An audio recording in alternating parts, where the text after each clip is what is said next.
was when you're doing a summation, so that was really good.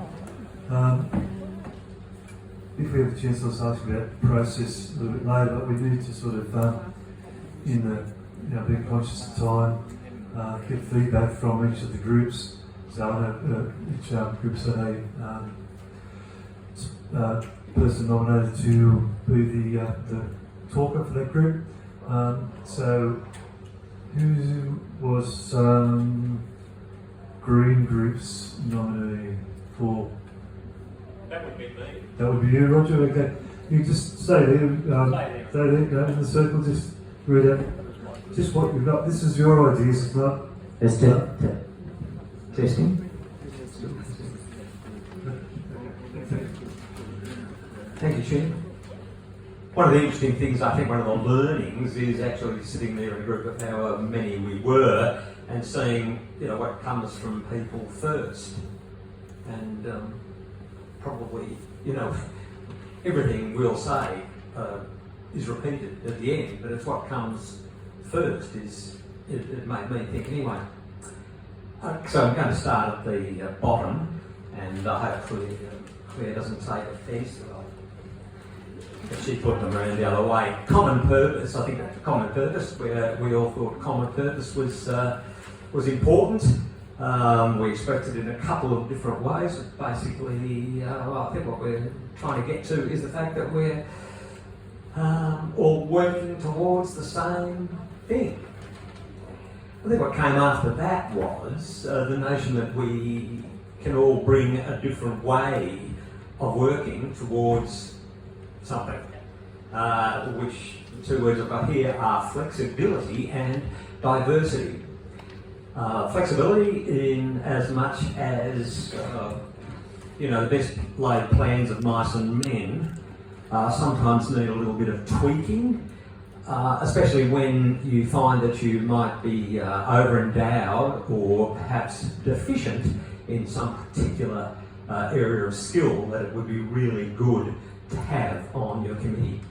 And from this sense, there's an issue of competency, of recognising competency, of people recognising competencies in each other, which makes you deferential when that sort of, when a discussion arises involving that.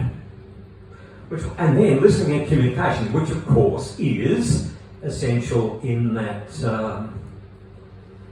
whole process. Unless people are getting out there, and communicating what they're doing, what they're concerned about, how they're suffering, how they feel inadequate at times, and that whoever is involved in the, I'll call it leadership, whoever is involved in the leadership has to be listening, has to be observing, because as somebody remarked, it's not all verbal communication. The fact that we're shaking in our boots, if you can't do that to somebody else, then you're probably going to ask too much of them during the process. Green team, is that it?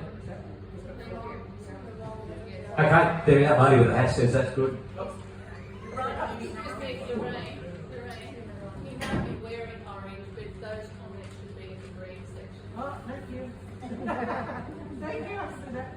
Who's next, Rick?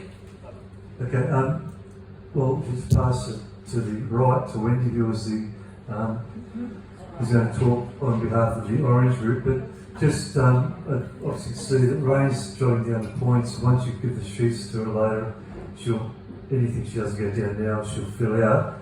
And I know that there's a lot of information on a couple of the feedback sheets that we'll put together and send out to you via the email from the conference crew later date, with some links to some other team building ideas sites. So this is only get a bit of stuff together. We can see if there's any commonalities, but we'll expand upon it and get it out to you later.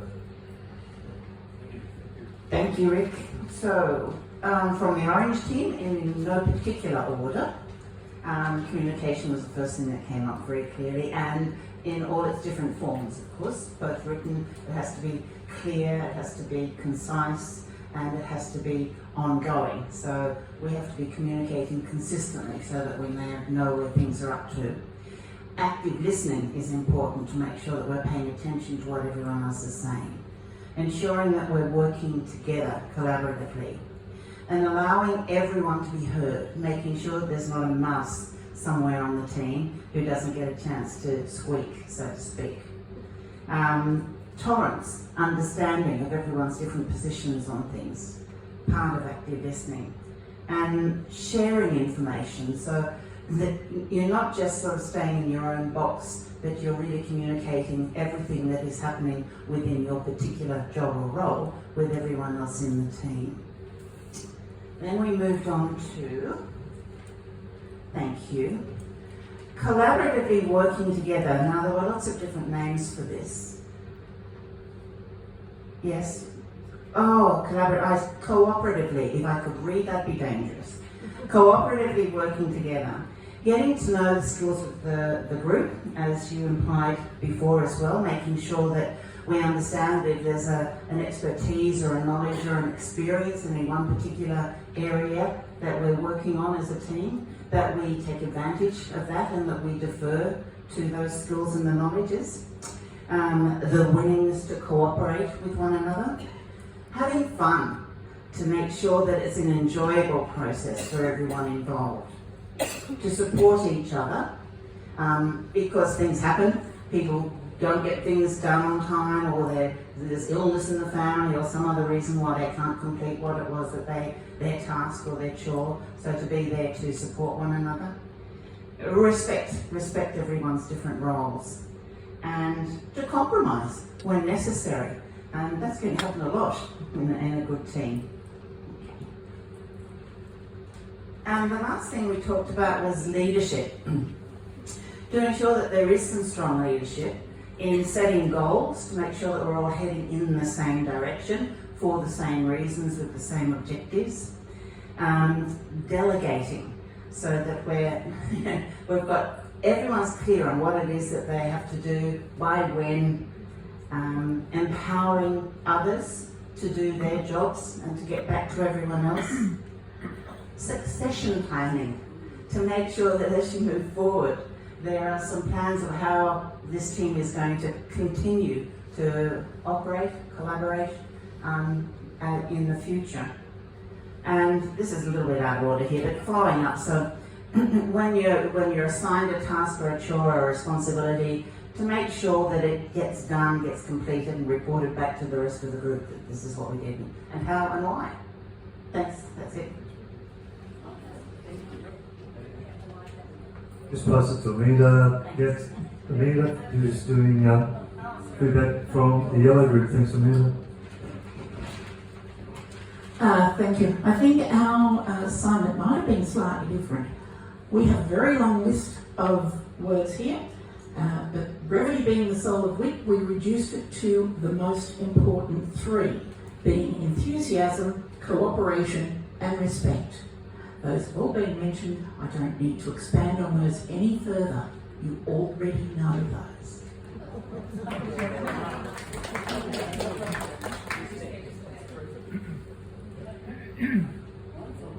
Okay, thank you for the feedback, and obviously there's some commonalities, and Shane's just going to try and pull this together a bit with some sort of expansion on a few points. So I'll throw it over to her.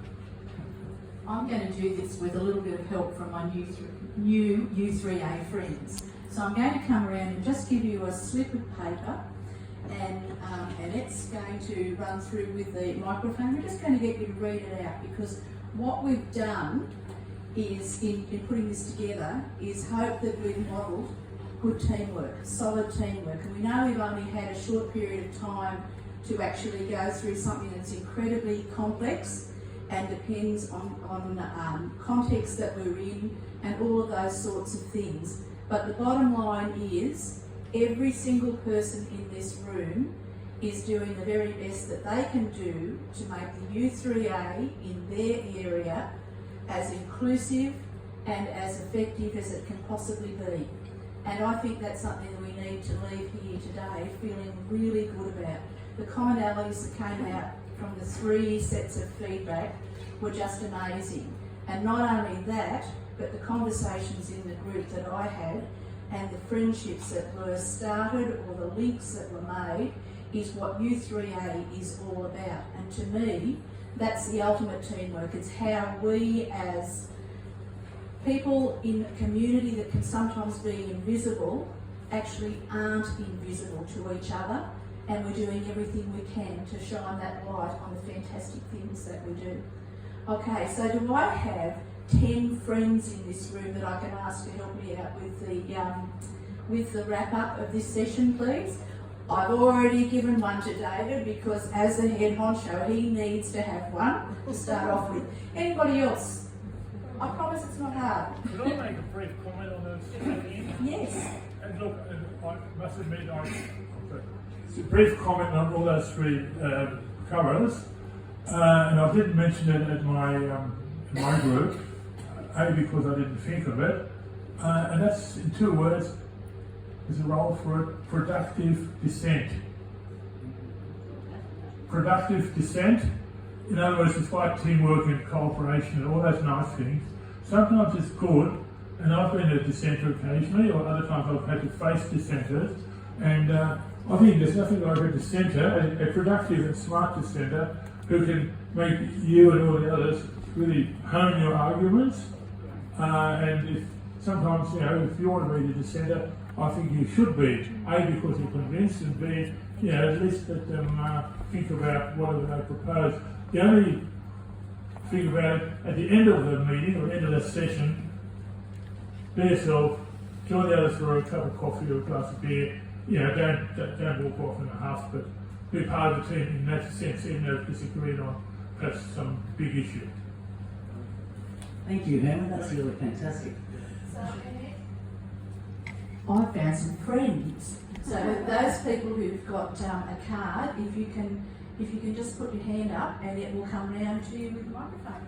We'll start with the President. How about that? Practice flexible responsiveness. That's allowing openness to different and emerging ideas from the team and the organisation. Which is what you were saying. Yeah, thank you. Okay. Ian from Sydney. Acknowledge and respect the knowledge experience within the team. Build new team members and their meaningful link to the organisation. Can you go and give that to Shane? She's going to put it up. I'm Jane from Forbes. Look for every chance to have fun and celebrate the achievements of the team and the organisation that it serves. Thank you. You can see that we have fun with our hats, can't you? You can see that there's lots of colour happens in Eastlakes. Just that I left shoes that I needed for tonight at home, so I'm stuck with black and white. Lorraine from Port Macquarie Hastings, U3A. Walk the fine line of being goal-orientated with clear time frames and working alongside other volunteers in the team and organisation.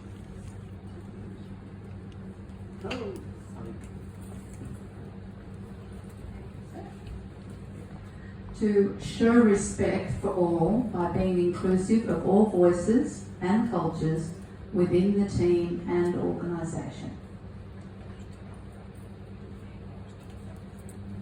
Build relationships that clearly show walking the talk of teamwork. Share responsibilities across the team and allow the team to fulfil their responsibilities within the organisation. Move beyond listening to answer to listening to understand. Yes, active listening with the team and organisation.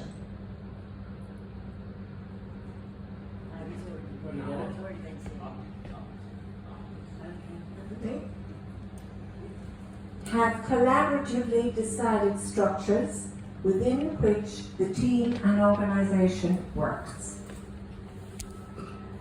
Look for every chance to build the sustainability of the organisation, harnessing the ability of team members to continue to grow the organisation.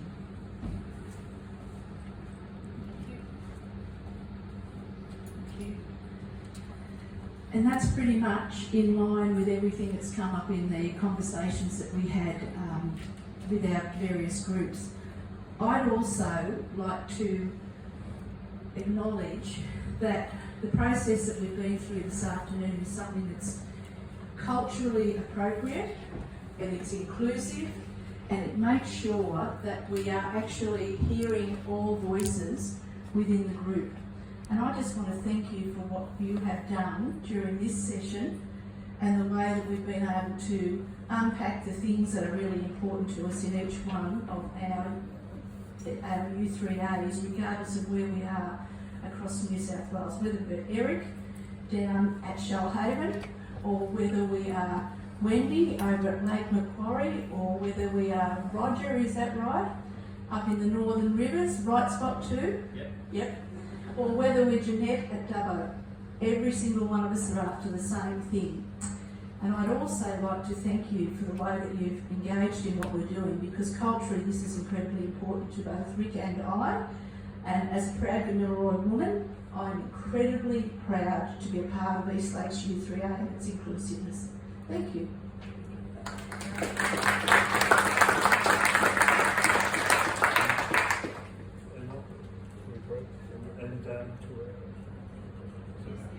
I'm going to stick with 4 time frames. It's 4 o'clock. We're finished. See you later.